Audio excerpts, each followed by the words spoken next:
doing the side crunch, stability ball, arms cross chest, one of the things you want to work on is making sure you stretch all the way down. That's important. But also how high you come up. You can come past your crunch like this, but we find it much more effective if you stop about halfway. Right here, I have a lot of tension, and you work on holding. So rather than just going up and down, you lose all the tension right here. We like to stop about halfway up and just hold, and we'll indicate whether you hold for 2 seconds, 3 seconds, or 5 seconds. It makes the exercise much harder. So I'm going to teach you how to do a sideline crunch using a stability ball.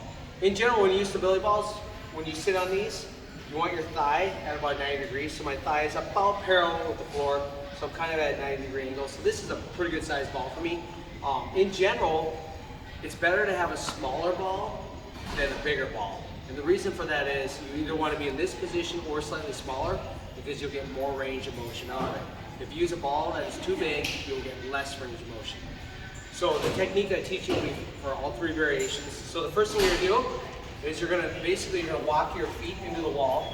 Your bottom leg goes straight forwards, your top leg goes back. And what you do is you bend your knees a little bit, and you're going to go flat foot, front leg, back leg, ball to foot. Okay? What you're trying to do is you're trying to put your hip on top of the ball, and ideally you get a little bit of the side of your thigh on the ball. Okay? If I come down, I'm in a good position if my arm is straight down.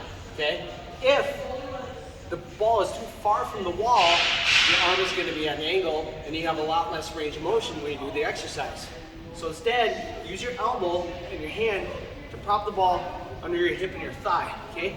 Now I'm nice and tall. I'm going to stretch over the wall. I'm going to check. Oh, this is a really good position. Nice range of motion. So this is how you get into position for all the exercises. And one more thing, you don't want your hip, your pelvis at an angle. You want to take this pelvis.